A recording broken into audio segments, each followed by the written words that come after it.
to my fellow classmates, and to my dear instructor, Mr. Fernando Jr. Icoy Cortez, good day.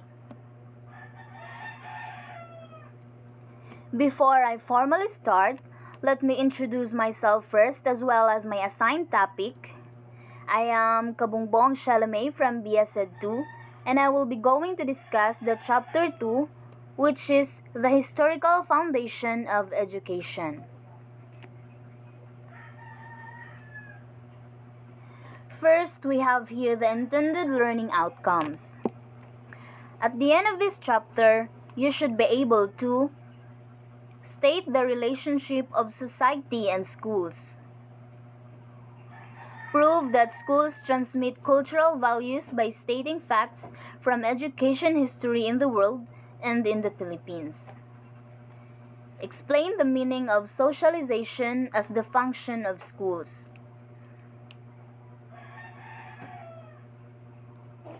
Let us start this brief discussion with this quote by John Dewey. When a school introduces and trains each child of society into membership within such a little community, saturating him with the spirit of service and providing him with the instruments of effective self-direction, we shall have the deepest and best guarantee of a larger society which is worthy, lovely, and harmonious.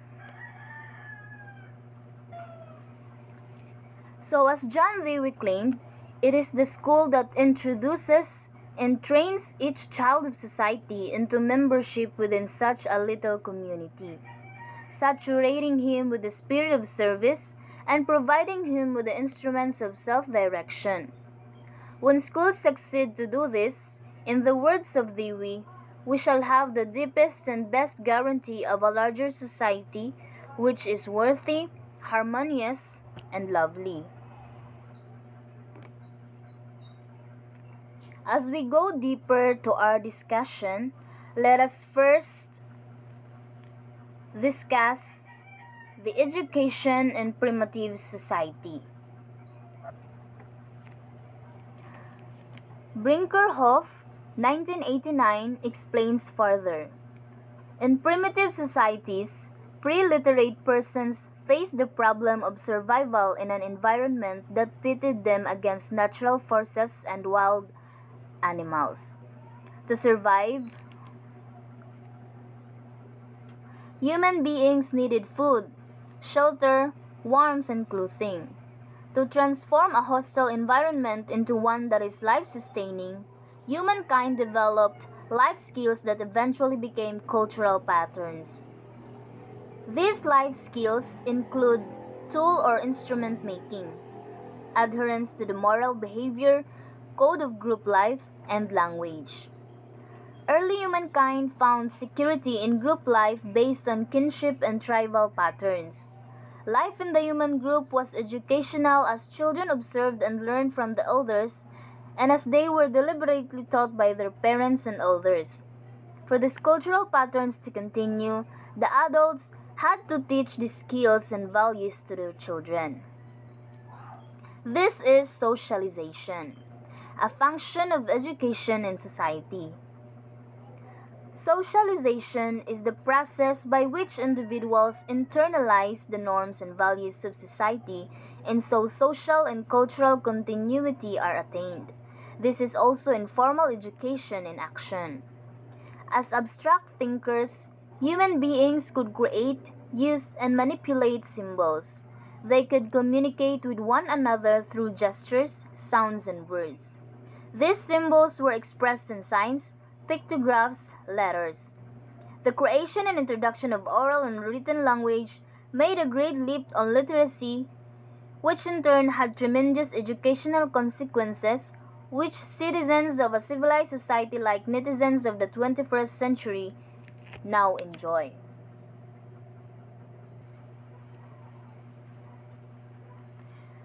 Now, let us move on to the history of the Philippine educational system.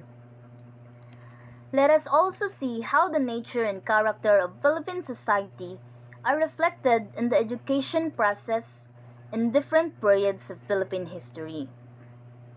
As you study the summary of the Philippine educational system, just remember this sociological concept, which is the focus of this chapter, that education is a function of society, and as such, what are taught in schools arise from the nature and character of society itself.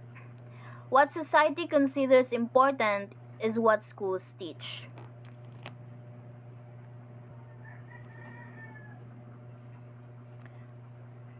First, we have education during the pre-colonial period.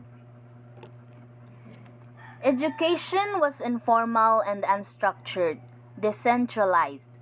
Fathers taught their sons how to cook and look for food and other means of livelihood. Mothers taught their girls to do the household chores. This education basically prepared their children to become good husbands and wives. Children were provided more vocational training but lesser academics. Teachers were tribal tutors.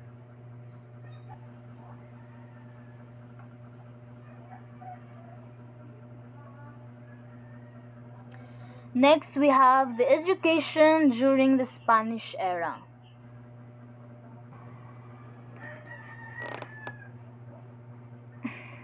Education was formal and organized. It was authoritarian in nature. Tribal tutors of the pre-Spanish period were replaced by Spanish missionaries. Pupils attended formal schooling in the parochial school. Instruction was religion-oriented. Christian doctrines, sacred songs and music, and prayers were taught because they were required for confession and communion.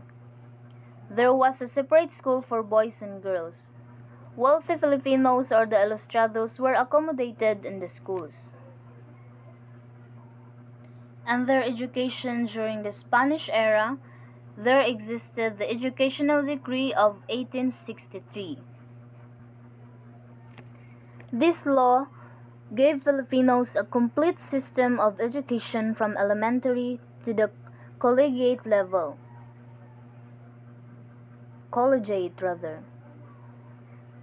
The law provided for the establishment of the elementary schools in all municipalities in the country. Although religion was the core of the curriculum included subjects reading, writing, arithmetic, history, Christian doctrine, Spanish language, vocal music, agriculture for the boys and needlework for the girls. Attendance in school was compulsory between the ages of 7 and 12. Next, we have education during the American regime, 1898 to 1946. The Americans promoted democratic ideals and the democratic way of life. The schools maintained by the Spaniards for more than 3 centuries were closed but were reopened on August 29, 1898 by the Secretary of the Interior. A system of free and compulsory elementary education was established by the Malolos Constitution. Political Constitution of 1899. In May 1898, the first American school was established in Corregidor, and shortly after the capture of Manila in 1899, 7 schools were opened in the city. Training was done through the schools, both public and secular, manned by chaplains and military officers of the U.S. Army. Thomasites arrived in the Philippines on August 23, 1901. The University of the Philippines was founded in 1908. UP was the first state school of university status.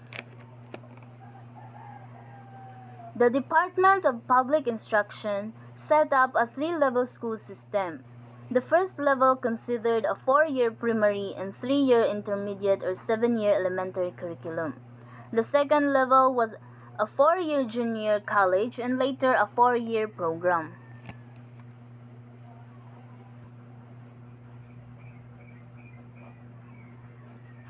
Next, we have the Commonwealth period, 1935 to 1942. Free education in public schools was provided all over the country, in accordance with the 1935 Constitution. Vocational education and some household activities like sewing, cooking, and farming were also given importance. Education also emphasized nationalism, so the students were taught about the life of the Filipino heroes. Vocational education and some household activities were also given importance. Good manners and discipline were also taught to the students. The Institute of Private Education was established in order to observe private schools. Formal adult education was also given. Next, we have the Japanese occupation. Aims of education during Japanese occupation includes make the people understand the position of the Philippines as a member of the East Asia Co-Prosperity Sphere. Eradication of the idea of reliance upon Western states, particularly the US and Great Britain. Fostering a new Filipino culture based on the consciousness of the people as Orientals. Elevating the moral of the people, giving up overemphasis on materialism. Diffusion of elementary education and promotion of vocation education. Striving for the diffusion of the Japanese language in the Philippines and the termination of the use of English in schools. And lastly, developing in people the love of labor. Next, we have post-colonial Philippines. Education aimed at the full of realization of the democratic ideals and way of life. The civil service eligibility of teachers was made permanent pursuant to RA 1079 in June 15, 1954. A daily flag ceremony was made compulsory in all schools, including the singing of the national anthem, pursuant to RA 1265 approved on June 11, 1955. Circular offerings in all schools, the life, the works, and writings of Jose Rizal, especially the Noli Me Tangere and El Filibusterismo, shall be included in all levels. Elementary education was nationalized and matriculation fees were abolished. Magna Carta for teachers was passed into law by virtue of RA 4670.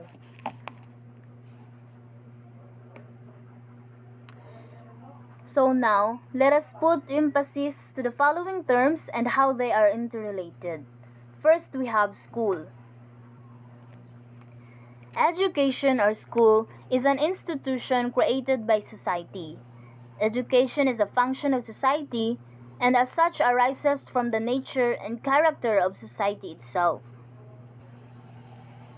Next, we have society. Society seeks to preserve itself, and to do this, it maintains its function and institutions, one of which is education, to assure its survival, stability, and convenience. Relationship between school and society. Society and the schools are inextricably linked. The schools reflect society, and society reflects the schools. That linkage contains the dynamic for improving the lot of arts education. Arts education is not only part and parcel of those schools in which it is offered, but also of the society that gave it birth.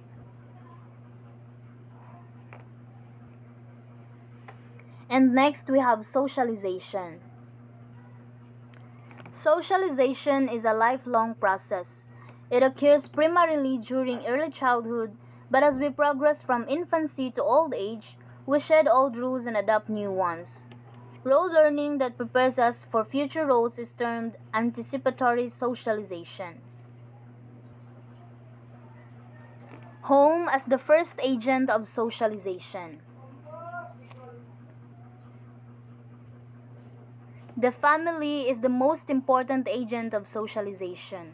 Psychology tells us that self-concept formed during childhood has lasting consequences. Besides, the parents' religion, social class, and ethnicity influence the child's social roles and self-concept, which in turn influence the expectation that others have for the child, and they determine the groups with which the child will interact outside the family. School as another agent of socialization. The school is also an important agent of socialization. It is an institution charged by society to impart specific knowledge and skills necessary for functioning in a society. They are also charged with the task of transmitting the society's cultural values.